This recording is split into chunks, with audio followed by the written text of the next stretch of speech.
My name is Addison.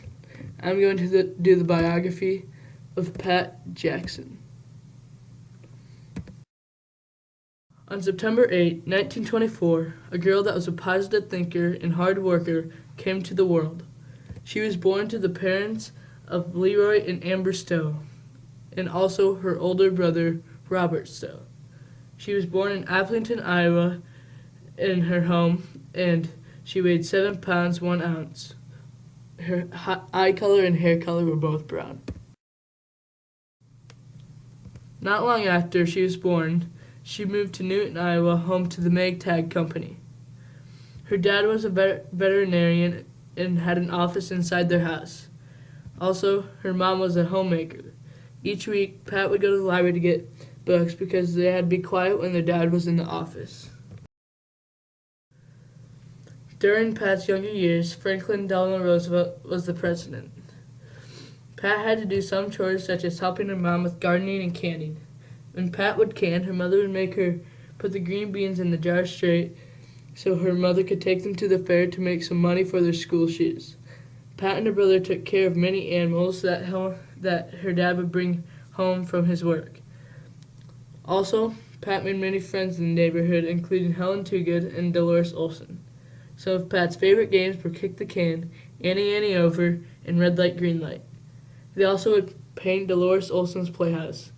Sometimes they would set up a trapeze with a mattress underneath for protection. During the winter months, she would go sledding.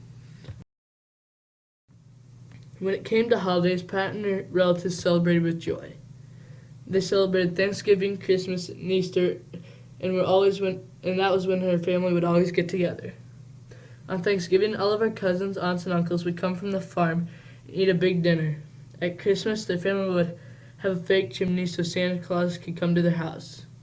Also, on Easter, they would have an Easter egg hunt with hard-boiled eggs and then would eat them afterwards. When it came to birthdays, they celebrated with cakes and candles. One of Pat's scariest incidents was when Pat fell into a cistern, a storage place for water. Her brother had pulled down 2 baby pigeons, and she was feeding them on top of the cistern. Then some guests came out, and the women and children came out to see the pigeons. As they all stepped into the cistern, the weight broke the top of the cistern, and they all fell down 8 feet. The water was not too deep and only came up to their waist. She remembers having to throw the youngest child out to go grab a ladder.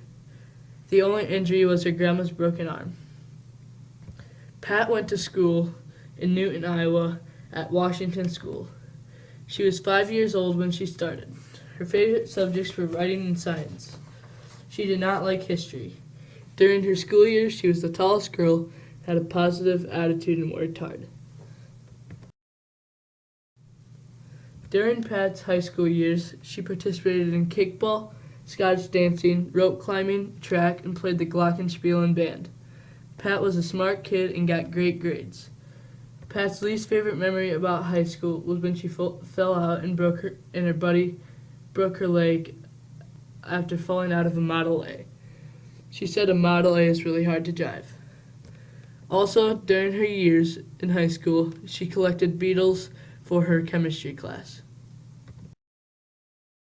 Pat graduated to Iowa State University with a degree in child development and a minor in chemistry.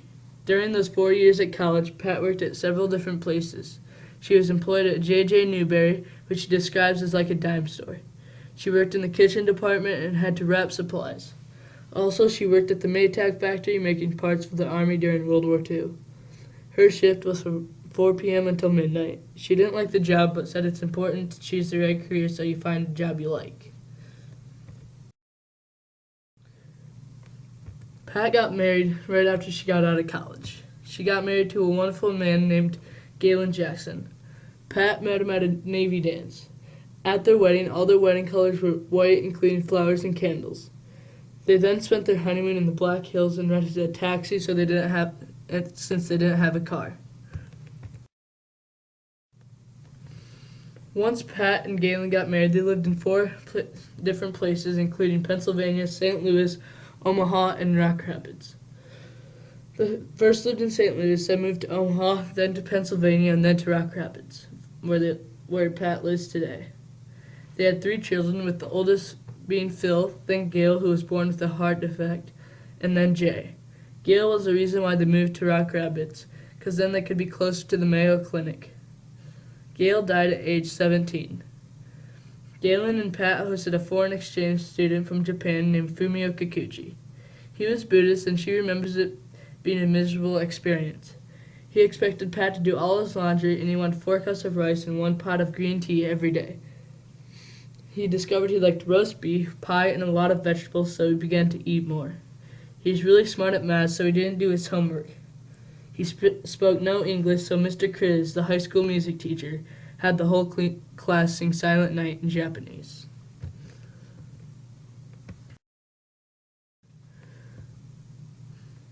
Galen and Pat's kids grew up, and they had grandchildren, which Pat likes to talk to today. On May 5, 2015, Pat's husband died in a nursing home peacefully.